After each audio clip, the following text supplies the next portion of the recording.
मेरा नाम अंशुमन है। मैं बहुत ही गरीब परिवार से ताल्लुक रखने वाला लड़का था। तभी तो जेल के अंदर सफाई कर्मचारी का काम किया करता था। जेल के अंदर डर के मारे मेरे हाथ पैर कांप रहे थे और चेहरे पर अचानक पसीना आ गया था। वो लड़की इस टाइम मेरे सामने बैठी हुई थी। उसने मुझे एक ऐसी बात बताई थी जिसे सुनकर मुझे अपने कानों पर विश्वास नहीं हो रहा था और मेरे रोंगटे खड़े हो रहे थे। वो अपने चेहरे पर दोनों हाथ रखकर बुरी तरह से रो रही थी। मुझे ऐसा लग रहा था कि इसके दुख की वजह मैं भी हो सकता हूँ। मैंने कहा कि अब तुम बताओ, मैं तुम्हारी किस तरह से मदद करूं?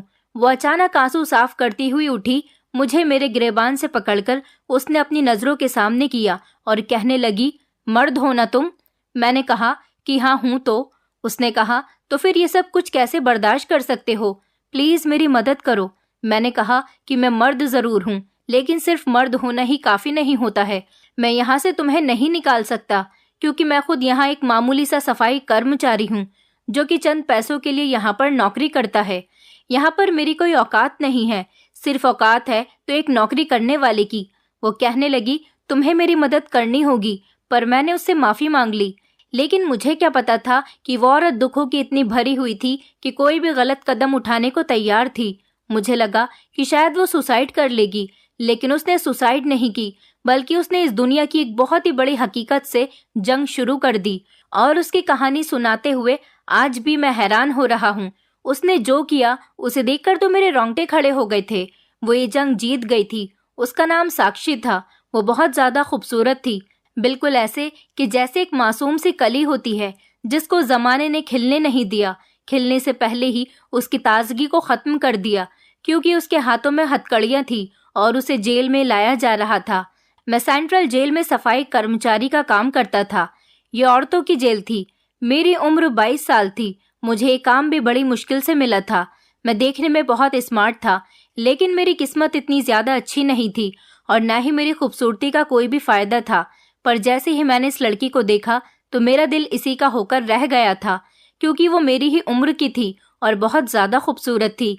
वो नजरें झुकाए हुए चलती आ रही थी। इसके लंबे लंबे बाल थे, कत्थई रंग की आंखें थी और गोरा रंग था। आसपास की औरतें अपने अपने सेल में खड़ी हुई उसे देख रही थी। कोई उसे देखकर हैरान था तो कोई हंस रहा था, लेकिन कुछ औरतें उससे डर भी रही थी। मैंने बाद में जेल की एक औरत से पूछा कि ये क्या मैटर है, इतनी खूबसूरत लड़की को जेल में क्यों लाया गया है, वो भी इस तरह से जैसे किसी खतरनाक मुजरिम को लाया जाता है। आखिर इस लड़की ने ऐसा भी क्या किया है? ये लड़की तो देखने में बहुत मासूम लग रही है। इसे देखकर तो ऐसा लग रहा है जैसे ये कोई मक्खी भी नहीं मार सकती। वो औरत कहने लगी कि तो फिर तुम्हें क्या लगता है कि यहाँ पर सब लोग क्या मक्खियों को मारने के लिए आते हैं? मैंने कहा कि नहीं, मेरा मतलब ये नहीं था। उसने कहा कि औरत को कभी भी इग्नोर मत करना। औरत के हजारों रूप होते हैं और सारे ही रूप खतरनाक होते हैं।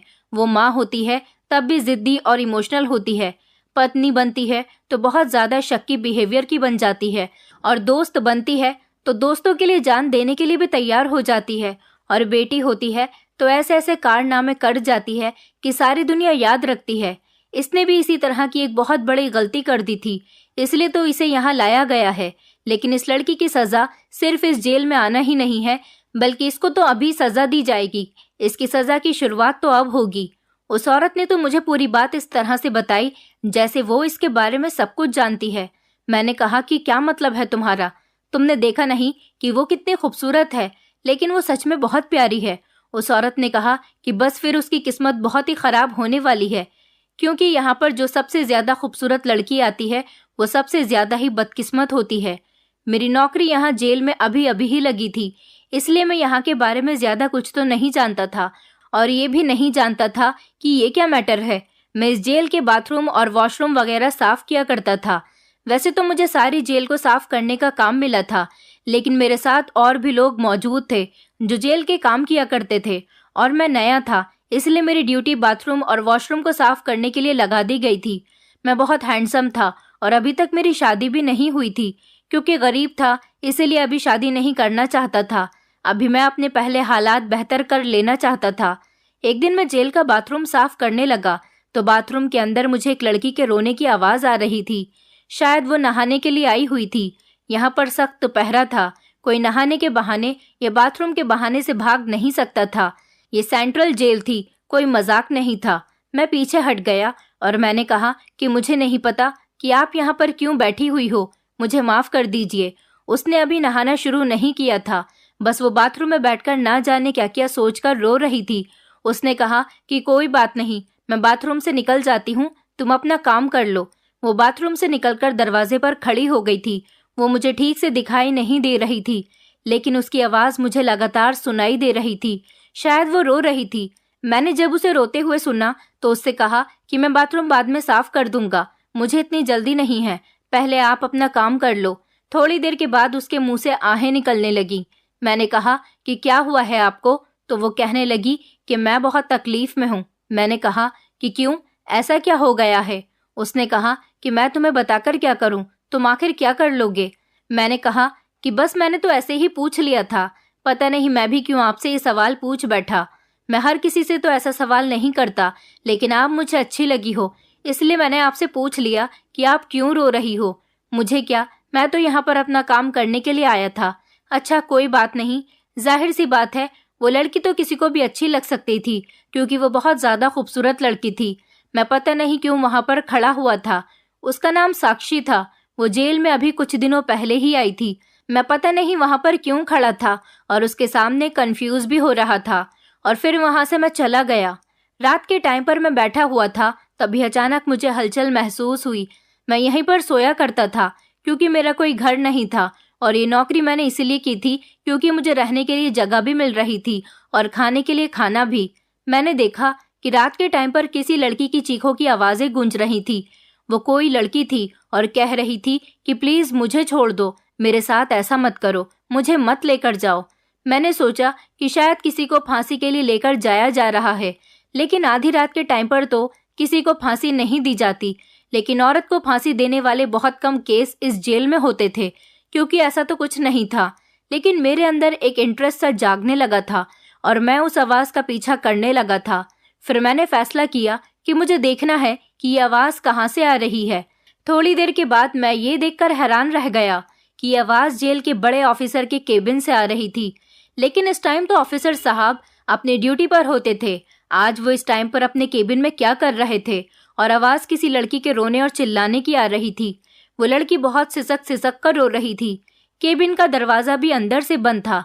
आवाज से ही लग रहा था कि ये लड़की बहुत खूबसूरत है, क्योंकि आवाज भी खूबसूरत थी। मुझे लग रहा था कि ये आवाज साक्षी की है, क्योंकि आज मैंने उससे बातें की थी। लेकिन वो यहाँ पर कैसे हो सकती थी? वो तो इस टाइम अपनी सेल में होगी। फिलहाल मैं यहाँ से चला गया था, क्योंकि मैं यहाँ पर ज्यादा जासूसी नहीं कर सकता था। सुबह हुई तो फिर से वो बाथरूम में बैठी हुई रो रही थी। वो सुबह सुबह ही आकर बाथरूम में बैठ जाती थी और बुरी तरह से रोने लग जाती थी।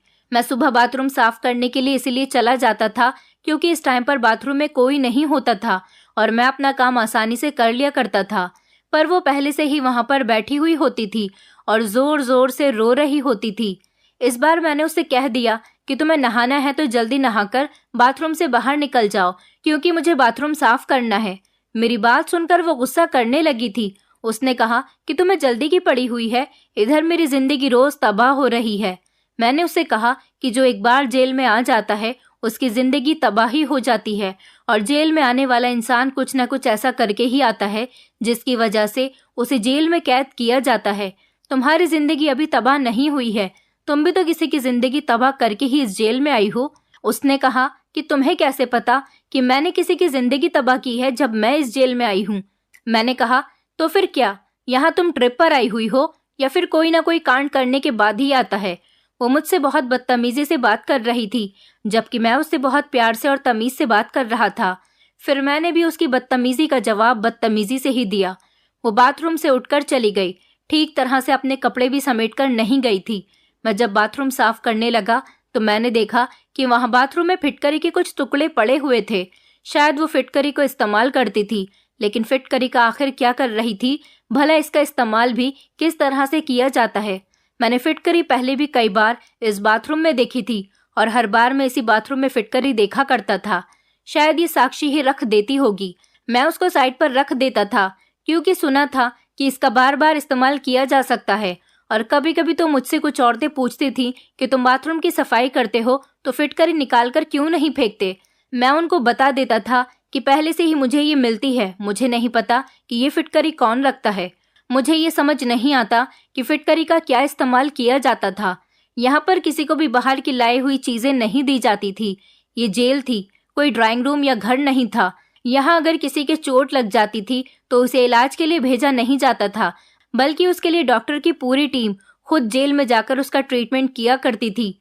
जेल के अंदर ही एक हिस्सा बनाया गया था जहाँ पर जेल के कैदियों का इलाज किया जाता था। लेकिन फिटकरी का आखिर क्या किया जाता था और ये फिटकरी बाथरूम में कौन रखता था? मैं साक्षी का भी डायरेक्ट नाम नहीं ले सकता था, क्योंकि जेल में तो काफी सारी औरतें और लड़कियां थीं। मैं आते जाते साक्षी को देखा करता था। वो भी अपनी बड़ी बड़ी और खूबसूरत आंखों से मुझे देख रही होती थी। सब लोग न जाने क्यों उससे दूर रहते थे। कोई उसके पास नहीं बैठता था और ना ही कोई उससे ज्यादा बातचीत करता था। वो अकेली ही बैठकर खाना खाया करती थी। कोई उसे किसी तरह के काम के लिए भी नहीं कहता था। लेकिन रात होती तो मुझे बड़े ऑफिसर के केबिन से चीखने की आवाजें आती थीं।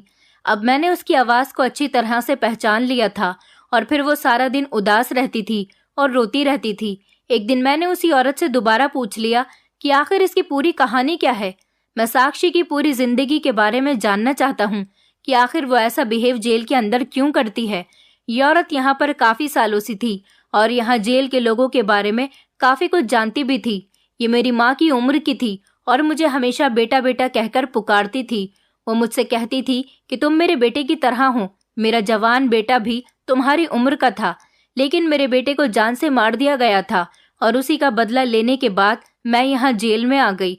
वो मुझे अपने बेटे का नाम लेकर पुकारती थी और वो कहती थी कि तुमसे बात करने के बाद मुझे अपने बेटे की याद आ जाती है। मेरा जेल में सारे लोगों के साथ बहुत अच्छा बिहेवियर रहता था, इसीलिए सारी औरतें और लड़कियां मुझसे अच्छी तरह से बातचीत करती थी। यहाँ तक कि जितने भी सफाई कर्मचारी मेरे साथ काम करते थे वो सब भी मेरे साथ अच्छा बिहेवियर रखते थे। यह औरत इस जेल की सबसे बूढ़ी कैदी थी। मैंने उससे पूछा कि ये साक्षी की क्या कहानी है, शायद उसकी स्टोरी के बारे में आपको पता हो। उसने आपको अपने बारे में सब कुछ बताया हो या फिर आप उसके बारे में सब कुछ पहले से ही जानती हूँ। उसने कहा कि हाँ, मुझे उसके बारे में सब कुछ पता तो है। मैंने उनसे कहा कि माँ जी, मुझे साक्षी की पूरी स्टोरी सुननी है। वो मेरे पास बैठकर मुझे साक्षी की स्टोरी सुनाने के लिए बैठ गई थी और फिर उन्होंने मुझे एक ऐसी बात बताई जिसे सुनकर मेरे होश उड़ गए। उसकी पूरी कहानी सुनाने के बाद तो मुझे भी साक्षी से डर लगने लगा था।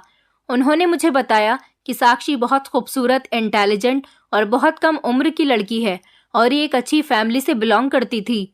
साक्षी एक लड़के से बहुत ज्यादा प्यार करती थी और साक्षी से कोई और लड़का शादी करना चाहता था। साक्षी ने उस लड़की की मोहब्बत को रिजेक्ट कर दिया था, लेकिन उस लड़के ने साक्षी से कहा कि मैं कभी तुम्हें किसी दूसरे लड़के से शादी करने नहीं दूंगा। पर साक्षी ने उस लड़की की बात को सीरियस नहीं लिया था। साक्षी ने सोचा कि शायद उस लड़की ने जो बात कही थी वो सिर्फ गुस्से में कह दी थी, वो इतनी बड़ी बात नहीं थी, ऐसा वैसा कुछ नहीं होगा। साक्षी की शादी उसके पसंद के लड़के के साथ हो रही थी और शादी के लास्ट मोमेंट पर वो लड़का बहुत सारे लोगों को लेकर आ गया और उसने वहां पर आते ही साक्षी को किडनैप कर लिया और उसके पेरेंट्स और उसके होने वाले पति की गोली मारकर उनकी हत्या कर दी। मैंने कहा कि उस लड़के ने साक्षी को किडनैप कर लिया और उसके माता पिता की और उस लड़के की भी हत्या कर दी जिसके साथ उसकी शादी होने जा रही थी। तो किसी ने कोई एक्शन क्यों नहीं उठाया? हालांकि वहां पर बहुत सारे मेहमान होंगे और फिर इसमें तो साक्षी की कोई गलती नहीं थी। फिर साक्षी को जेल में क्यों डाल दिया गया? ये सुनकर तो मुझे बहुत अफसोस हुआ कि एक नई नवेली दुल्हन जिसकी शादी होने जा रही थी और उस बेचारी के पति और उसके माता पिता की हत्या कर दी गई। उस बेचारी के साथ इतना बड़ा हादसा हो गया था। जिससे वो प्यार करती थी वो भी इस दुनिया में नहीं रहा। जाहिर सी बात है, इंसान बहुत बड़ी तकलीफ से गुजर रहा होता है। उसने कहा कि वो लड़का साक्षी को अपने घर ले गया और वहां उसकी इज्जत के साथ खेलने के बाद उसने उसे छोड़ दिया। उस लड़के को भला कैसे सजा दी जाए, क्योंकि वो तो अभी इस दुनिया में ही नहीं रहा। मैंने कहा कि फिर उस लड़के के साथ ऐसा क्या हुआ? उन्होंने बताया कि उस लड़के को तो साक्षी ने मार दिया। साक्षी ने उसकी हत्या ही नहीं की बल्कि उसके साथ इतना गलत किया कि मैं भी तुम्हें बता नहीं सकती। लोगों के दिमाग से ये मैटर कभी नहीं निकलेगा। जब उस लड़के ने साक्षी की इज्जत के साथ खिलवाड़ करने के बाद और उसकी जिंदगी पूरी तरह से तबाह करने के बाद उसे छोड़ दिया, तो वो एक दिन रात के टाइम पर उस लड़के के घर चली गई। वो समझा कि यह हार मानकर अब मेरे पास आ गई है और अब वो खुद अपने मुंह से इससे शादी करने के लिए कहेगी। लेकिन साक्षी के इरादे तो बिल्कुल भी ठीक नहीं थे। तुम्हें नहीं पता बेटा, साक्षी ने उस लड़की का बहुत बुरा हाल किया, इसलिए तो यहाँ के सारे लोग उससे डरते हैं। तुम्हें नहीं पता, ये कम उम्र की लड़की बहुत ही चालाक है, क्योंकि अब इसको किसी बात का डर नहीं है। इसकी इज्जत भी जा चुकी है। पहले तो इस बेचारी की इज्जत खराब हो गई थी, लेकिन अब हर रोज वो अपने शरीर को किसी की हवस का निशाना बनाती है। मैंने कहा, लेकिन अब वो किसकी हवस का निशाना बनती है? उन्होंने बताया कि यहाँ पर बड़े ऑफिसर जो रात की ड्यूटी देते हैं, वो इस बेचारे की खूबसूरती का रोज फायदा उठाते हैं और सारी रात वो इसकी इज्जत के साथ खेलते हैं। ये तो मुझे भी पता था कि ऑफिसर बहुत ही गलत आदमी है, इसकी नज़र बहुत गंदी है। पता नहीं किसने इसको पुलिस वाले की नौकरी दे दी थी, लेकिन ये नहीं पता था कि बेचारी साक्षी रोज उसकी हवस का शिकार बनती थी। उस बेचारी का तो जेल में भी जीना दुश्वार था। मैंने कहा कि सच में साक्षी के साथ बहुत बुरा हुआ है। उसकी कहानी बहुत दुख भरी है। मेरे लिए उसके दिल में बहुत ज्यादा एहसास भर गया था। मैं साक्षी को पसंद कर बैठा था। लड़की की कहानी सुनाने के बाद शायद मैं उससे अपनी मोहब्बत का इजहार कभी नहीं करता, लेकिन उसके साथ बुरा हो रहा था और मैं ये भी बर्दाश्त नहीं कर सकता था। उस औरत ने मुझे बताया कि साक्षी ने पहले दिन ही तुम्हें देख लिया था। फिर कुछ ऐसा हुआ कि साक्षी को जेल के अलावा कहीं और भेजा जा रहा था, पर कुछ ऐसा हुआ कि उसे वहां जाने से रोक दिया गया और यहीं पर उसकी जगह बना दी गई। लेकिन जगह तो साक्षी के दिल में तुम्हारे लिए भी बन गई थी। मैंने कहा, माँ जी, उसके दिल में मेरे लिए कोई जगह नहीं बनी है। अगर जगह बन गई होती तो वे सब कुछ ना करती। उसके दिल में सिर्फ बुराई का ही इरादा है।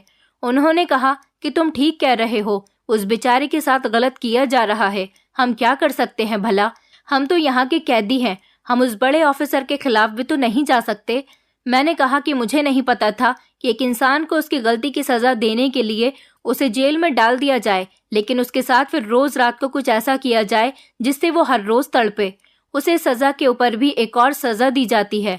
उन्होंने कहा कि ना जाने ऐसे कितने सारे जेल हैं जहां पर लड़कियों को अपनी हवस का शिकार बनाया जाता है। ये जेलों में कैद औरतें दो लोगों के लिए आसान शिकार होती हैं। इनके आगे पीछे कोई नहीं होता, इसलिए इन्हें खामोशी से ही अपनी जिंदगी पर बात करनी पड़ जाती है। ये बेचारी पहले ही अपनी जिंदगी से तंग आकर यहाँ सजा काटने आई होती हैं और फिर यहाँ पर भी उन्हें डबल सजा दी जाती है। और मैं तो खुद प्रार्थना करती हूँ कि कोई भी जवान और खूबसूरत लड़की कभी जेल में ना आए। इससे अच्छा तो वो सुसाइड ही कर ले, कम से कम उसे सुकून तो मिल जाएगा। यहाँ पर तो आने वाले की जिंदगी और ज्यादा बुरी हो जाती है। तुम्हें क्या बताऊं बेटा, यहाँ पर हर जगह सिर्फ जख्म ही जख्म है और इन जख्मों को बर्दाश्त करती हुई ये औरतें हैं। इनके चेहरे ध्यान से देखो। इन्होंने कोई पाप किया होगा, कोई गलती की होगी, तभी तो ये यहाँ पर सजा काटने के लिए आई हैं। लेकिन जो ये सजा काट रही है तो ये तो इससे भी बड़ा अत्याचार है ना, कि इनके साथ और ज्यादा कुछ बुरा किया जाए। ये तो पहले ही अपनी सजा भुगत रही है। ये बेगुनाह नहीं है, लेकिन यहाँ पर जो इनके साथ हो रहा है वो बहुत ही बुरा हो रहा है। यहाँ के ऑफिसर को तो सिर्फ यही काम है, एक के बाद एक खूबसूरत लड़की को अपनी हवस का निशाना बनाता रहता है। एक दिन कभी बेचारी साक्षी को आराम नहीं मिल पाता। मैं दिल में सोचने लगा, तभी तो मुझे रोज रात को साक्षी के रोने की आवाज आती है। फिर 2-3 दिन मेरा साक्षी के साथ सामना नहीं हुआ था, लेकिन एक दिन फिर वही हुआ। वो बाथरूम में थी और रो रही थी। मैं फिर से पीछे हटकर खड़ा हो गया। आज उसने मुझसे कहा कि क्या तुम मेरी मदद करोगे, मेरा एक काम कर सकते हो? मैंने कहा, हाँ बताओ क्या काम है। मैं तो उसका कोई भी काम करने के लिए तैयार था। अगर मैं उसकी थोड़ी सी भी मदद कर सकता तो मुझे बहुत खुशी होती।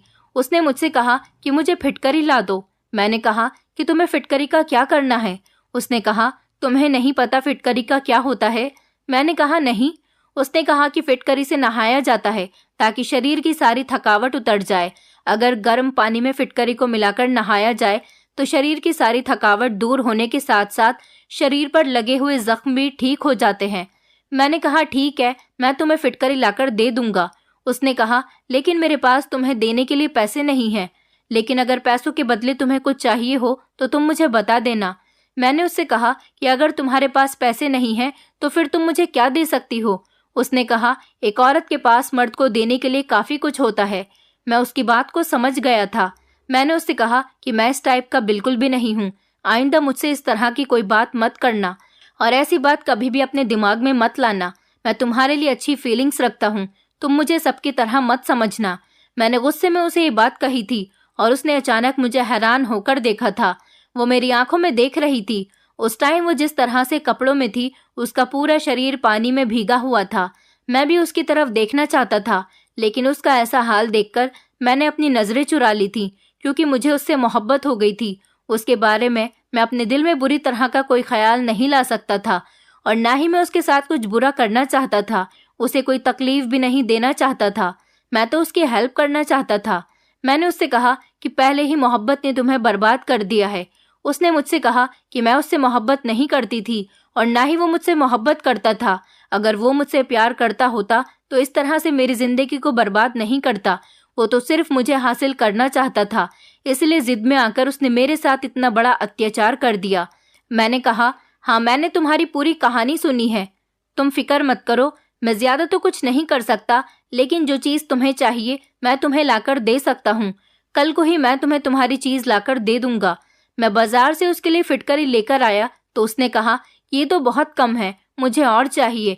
मैंने कहा कि दुकान वाला तो कह रहा था कि इसका एक टुकड़ा ही काफी होता है, तुम इतनी ढेर सारी फिटकरी का आखिर क्या करोगी। उसने कहा कि बस तुम मुझे फिटकरी लाकर दे दो। अगर तुम मेरी हेल्प नहीं कर सकते थे तो पहले ही बता देते। वो फिर से गुस्सा हो गई थी। हर बात पर वो बहुत जल्दी गुस्सा हो जाती थी। जाहिर सी बात है, उसकी हालत ही ऐसी थी। मैं उसकी कंडीशन समझ सकता था। मैंने उससे कहा, चलो ठीक है, मैं तुम्हें और फिटकरी लाकर दे दूंगा। और अगले दिन मैं उसके लिए ढेर सारी फिटकरी लेकर आया। वो फिटकरी देखकर बहुत खुश हो गई थी। यहाँ पर शायद साक्षी के अलावा और कोई फिटकरी का इस्तेमाल नहीं करता था। साक्षी ने बहुत ही ज्यादा क्वांटिटी में फिटकरी मंगवाई थी। पता नहीं ये फिटकरी के साथ ऐसा क्या करना चाहती थी। मैंने देखा था कि बड़े ऑफिसर साहब आजकल बहुत खुश नजर आ रहे थे और सारा दिन बड़ी एनर्जी में रहते थे। किसी के साथ गलत काम करके, उसकी जिंदगी को बर्बाद करके ये इंसान कितना खुश और आराम से था। मेरी नज़र में तो ये इंसान मेरे लिए दुश्मन बन गया था। कभी कभी मेरा मन करता था कि ये जो मेरे हाथ में झाड़ू है, इसको मैं इसके सर पर दे मारूं, बल्कि मैं इसको जान से मार दूं और इस दुनिया से ही गायब कर दूं, ताकि ये कमीना कभी भी फिर किसी लड़की की इज्जत के साथ इस तरह से खिलवाड़ न करे। साक्षी से मुझे बहुत ज्यादा प्यार होने लगा था। मैं जितना उससे दूर होने की कोशिश करता था, वो इतना ही मेरे दिल के करीब आ रही थी। मुझे उससे बहुत मोहब्बत हो गई थी और अब मेरी ये मोहब्बत बहुत पक्की होती जा रही थी। मैं चिल्ला चिल्ला कर सबको बताना चाहता था कि मैं साक्षी से प्यार करता हूँ। वो जैसी भी है, जो भी है, मैं उसे अपना बनाने के लिए तैयार हूँ। मैं उसे सारी जिंदगी अपना बनाना चाहता हूँ, उसे नई जिंदगी देना चाहता हूँ। लेकिन ना जाने मेरी एक ऐसी मोहब्बत थी। मेरी जिंदगी में एक बहुत बड़ा मोड़ आ गया था। वो एक जेल की कैदी थी और मैं एक मामूली सा आदमी था जो कुछ भी नहीं कर सकता था। हमारी मोहब्बत का कोई अंजाम नहीं होने वाला था। एक दिन मैंने उसे देखा तो वो बहुत रो रही थी। मैंने कहा कि ये सब तुम्हारे साथ उस ऑफिसर ने किया है ना? वो कहने लगी, हाँ, और तुम भी तो मर्द हो, तुम भी तो मेरी कोई मदद नहीं कर सकते। मैंने कहा कि मैं तुम्हारी मदद सच में नहीं कर सकता। मैं मर्द तो हूँ, लेकिन वो पुलिस वाला है और मैं यहाँ पर काम करने वाला एक मामूली सा कर्मचारी हूँ। मैं कैसे उसके मुकाबले में खड़ा हो सकता हूँ? उसने कहा कि किसी के मुकाबले में खड़ा होने के लिए उसके साथ या उसकी पोस्ट पर होना जरूरी नहीं है। मैंने कहा कि नहीं तो। उसने मुझे झटक कर छोड़ दिया और कहा कि फिर तुम क्या सोचते रहते हो? एक तरफ तो लोगों से कहते फिरते हो कि तुम मुझसे प्यार करते हो और दूसरी तरफ तुम मेरी हेल्प भी नहीं कर सकते। तुम्हारे अंदर तो बिल्कुल भी हिम्मत नहीं है। मैंने कहा कि अच्छा फिर बताओ तुम क्या चाहती हो? तो उसने कहा कि नहीं, अभी नहीं। जो मैं चाहती हूँ वो तो बहुत मुश्किल है और मैं कुछ न कुछ जरूर करूंगी।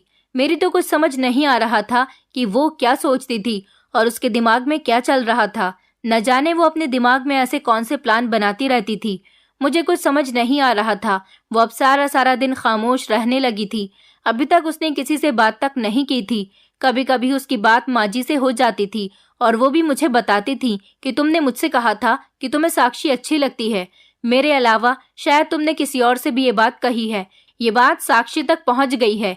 मैंने कहा कि फिर उसने क्या सोचा है? माजी ने कहा कि उसने कुछ भी नहीं कहा, बस वो खामोश रहने लगी है और इसी तरह से अपनी जिंदगी गुजार रही है। सबको पता चल चुका था कि रोज रात को साक्षी को ऑफिसर के केबिन में बुलाया जाता है, बल्कि वहां की कुछ औरतें तो उसे बहुत खुशकिस्मत कह रही थी और कुछ लोग कहते थे कि उस बेचारी पर बड़ा जुल्म होता है। साक्षी ऑफिसर की हरकतों से तंग रहने लगी थी। सिर्फ साक्षी ही नहीं, इस जेल में जो भी खूबसूरत और कम उम्र की लड़की आती थी उसके साथ यही सब किया जाता था और वो ऑफिसर किसी भी तरह से हर लड़की का फायदा उठा लिया करता था। शायद माँ जी ने ठीक कहा था कि उन औरतों के आगे पीछे कोई नहीं होता था उन बेचारी जवान लड़कियों को बचाने के लिए, और वो खुद भी अपने आप को किस लिए बचाती, उनको तो पहले ही यहाँ पर फेंक दिया गया है। मुझे तो इस ऑफिसर की शक्ल से ही अब नफरत होने लगी थी। एक लंबे से कद का काला सा और मोटा सा आदमी चलता हुआ जब जेल के अंदर चेकिंग करने आता था तो मुझे वो दुश्मन नजर आता था, और मैं सोचता था कि ये कानून का रखवाला नहीं बल्कि ये तो इस धरती पर बोझ है जिसको इस धरती से खत्म कर देना चाहिए। और सबसे ज्यादा परेशान मैं इस बात से था कि जिस लड़की से मैं प्यार करता हूँ वो उसी की इज्जत के साथ खेल रहा था। दिन रात में जलता रहता था, सोचता रहता था कि मैं क्या करूं और किस तरह से साक्षी की मदद करूं। जब वो सुबह सुबह बाथरूम में नहाने के लिए आती और अपने साथ हुए अत्याचार पर बाथरूम में बैठकर आंसू बहाती थी तो मुझे उस पर बहुत अफसोस होता था। अब मैं उस बेचारी को और ज्यादा तकलीफ में नहीं देख सकता था। मैंने फैसला कर लिया था कि मैं कुछ ऐसा करके ही रहूंगा कि साक्षी इस जेल से भी रिहा हो जाए और इस ऑफिसर की काली करतूत भी सबके सामने खुलकर आ जाए। आज मैंने अपने दिल को बहुत पक्का किया और मुझे आज रात का इंतजार था। जब रात हुई तो आधे घंटे के बाद साक्षी को ऑफिसर के केबिन में बुलाया गया था। मैंने जेल के ही एक कर्मचारी से मोबाइल ले लिया था क्योंकि मेरे पास तो मोबाइल नहीं था। आज मुझे इस ऑफिसर के खिलाफ सबूत इकट्ठा करना था। वो साक्षी की इज्जत के साथ खेल रहा था। वो बेचारी चिल्ला रही थी। ये इंसान बहुत जालिम आदमी था। साक्षी की इज्जत के साथ खेलने के साथ साथ ये इंसान उसको मारता पीटता भी था और वो औरत को एक खिलौना समझ रहा था। मैं ये सब चोरी चुपके अपनी आंखों से देख रहा था क्योंकि खिड़की के दरवाजे पर पहले ही मैंने बंदोबस्त कर दिया था। मैं वहां पर खड़ा होकर मोबाइल से वीडियो रिकॉर्ड कर रहा था। सारी वीडियो मोबाइल में रिकॉर्ड हो गई थी। ऐसी वीडियो बनाते हुए मेरे हाथ पैर कांप रहे थे, लेकिन मैं इसके अलावा कुछ कर भी नहीं सकता था क्योंकि साक्षी को बचाने का मेरे पास एक यही तरीका था। वो बेचारी चीख रही थी, चिल्ला रही थी, लेकिन मैं बहुत मजबूर था। आज रात मैं उसे नहीं बचा सकता था और दिल में सोच रहा था कि बस साक्षी, आज रात सब कुछ बर्दाश्त कर लो, कल के बाद तुम्हारी जिंदगी पूरी तरह से बदलने वाली है। मुझे अपने अंजाम की कोई फिक्र नहीं थी क्योंकि मेरे आगे पीछे रोने वाला कोई नहीं था। अगले दिन मैंने जेल की बड़ी जेलर, जो कि एक औरत थी, उनको ये वीडियो दिखा दिया और मैंने उनसे कहा कि ऑफिसर साहब यहाँ पर ड्यूटी करने के बजाय खूबसूरत और कम उम्र की लड़कियों के साथ ये काम करते हैं। ये सब देखने के बाद तो पूरा पुलिस स्टाफ हिलकर रह गया था क्योंकि ये वीडियो मैंने जेल की एक औरत जेलर को दिखाई थी जो एक औरत की तकलीफ को अच्छी तरह से समझ सकती थी। मैं चाहता तो ये वीडियो लीक कर सकता था, लेकिन वीडियो में जो लड़की थी मैं उससे प्यार करता था। उसकी इज्जत के साथ पहले ही काफी खिलवाड़ हो चुका था। मैं अब और ज्यादा उसके शरीर की नुमाइश नहीं कर सकता था, इसलिए मैंने एक औरत को ही वीडियो दिखाने का ये फैसला किया था। जेलर मैडम ने मेरी बहुत मदद की थी। एक औरत की इज्जत की खातिर उन्होंने साक्षी को जेल से बाहर निकलवा दिया और तो और साक्षी के साथ जो कुछ भी किया गया था उसके बयान लिए गए। ऑफिसर को तो फांसी का हुक्म दे दिया गया था क्योंकि उसके लिए जेल में रहने की सजा काफी नहीं थी। उसकी नौकरी तो उससे पहले ही छिन चुकी थी, यहाँ तक कि अब उसकी जिंदगी भी उससे छीनने वाली थी। साक्षी को उम्मीद ही नहीं थी कि मैं उसका इस तरह से भी साथ दे सकता हूँ। जेल से रिहा होने के बाद मैंने भी वो सफाई कर्मचारी वाली नौकरी छोड़ दी थी। साक्षी ने मुझे बताया कि मैं पहले ही प्लानिंग कर चुकी थी कि मुझे क्या करना है इस ऑफिसर के साथ। उसने मुझे बताया कि तुम्हें याद है मैं तुमसे फिटकरी मंगाया करती थी। इन दिनों ऑफिसर के कमरे में मैं खुशी खुशी खुद ही जाने लगी थी, तभी तो वो इतना ज्यादा खुश रहने लगा था। उसे लगता था कि मुझे अपना शरीर उसके हवाले करने का खुद ही शौक जाग उठा है। मैं उसको बड़े प्यार से रोज पानी में फिटकरी मिलाकर दे रही थी। ज्यादा क्वांटिटी में पानी में फिटकरी मिलाकर पीने से उसकी मौत हो जाती, इसलिए मैं तुमसे फिटकरी मंगवाती थी। और जो रात भर मेरे साथ वो दरिंदा मेरे शरीर के साथ खेलता था, उससे मेरे शरीर में बहुत ज्यादा कमजोरी हो जाती थी। वो मुझे मारता पीटता था, मेरे साथ बहुत अत्याचार करता था, जिससे मेरे शरीर पर चोट के जख्म के निशान हो जाते थे। फिटकरी के पानी से नहाने से वो जख्म भी ठीक हो जाते थे और तो और उन जगहों में इन्फेक्शन भी नहीं होता था। फिटकरी बहुत सारे कामों में आती है। फिटकरी का ज्यादा सेवन करने से इंसान की मौत भी हो सकती है। अगर किसी को पानी में मिलाकर फिटकरी पीने के लिए रोज लगातार दी जाए तो वो डाइजेशन खराब होने की वजह से मर भी सकता है। मैं कुछ ऐसा ही करने वाली थी। ज्यादा क्वांटिटी में उसको पानी में मिलाकर अगर फिटकरी दे देती तो शायद वो कमीना आदमी मर जाता।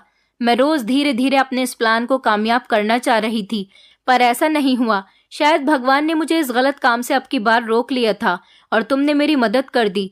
सुबह जब मैं रोज बाथरूम में नहाने के लिए आती तो रात को मेरे साथ जो भी होता था उसके बारे में सोच सोच कर मैं रोती रहती थी और सोचती थी कि मैं कितने अच्छे परिवार से बिलोंग करती थी। एक इंसान ने मेरी जिंदगी को कितना बदल कर रख दिया, मेरी फैमिली को खत्म कर दिया। जिससे मैं प्यार करती थी उसे भी इस दुनिया में जीने नहीं दिया और खुद ने भी मेरे साथ बहुत बुरा किया। साक्षी ने बताया कि जिस लड़के ने उसके पेरेंट्स और उसके होने वाले पति की हत्या की थी, साक्षी ने उसे खिड़की से धक्का दे दिया था और ज्यादा ऊंचाई से गिरने की वजह से उसकी मौत हो गई थी। अब की बार भी साक्षी कुछ ऐसे ही बात करने जा रही थी। हो सकता था कि अगर साक्षी ऐसा कर लेती तो उसकी सच्चाई जेल में सब लोगों के सामने खुलकर आ जाती, तो अब की बार उसे सजाए मौत भी हो सकती थी। लेकिन भगवान भी चाहता था कि उसने बहुत सारी परेशानियां झेली हैं, अब वो कुछ खुशी के दिन भी देख ले। मैं साक्षी को बहुत दूर लेकर चला गया। साक्षी के साथ मैंने अपनी एक अलग दुनिया बसा ली। हम दोनों एक दूसरे के साथ बहुत खुश हैं और अपनी पुरानी इस कहानी को भूलना चाहते हैं। मैंने साक्षी को अपनी पत्नी बनाकर एक बहुत अच्छा काम किया। साक्षी मेरी जिंदगी में है तो मेरी जिंदगी भी बहुत आसान है। वो एक बहुत अच्छी हमसफर साबित हुई है और उसके साथ मेरी जिंदगी बहुत हंसी खुशी गुजर रही है। और भगवान की कृपा से हम दोनों पति पत्नी एक दूसरे के सुख दुख के साथी बन गए। हम दोनों ने शादी कर ली और जिस शहर में हम रहते हैं यहाँ पर हमें कोई नहीं जानता। मैं शुक्रिया अदा करना चाहता हूँ जेलर मैडम का, जिन्होंने हमारा इतना साथ दिया। दोस्तों, उम्मीद करती हूँ आपको हमारी कहानी पसंद आई होगी। कहानी पसंद आई है तो वीडियो को लाइक करें, चैनल पर नए हैं तो चैनल को सब्सक्राइब करें और हाँ, नोटिफिकेशन बेल को जरूर दबाएं ताकि अगली अपडेट सबसे पहले आपको मिले।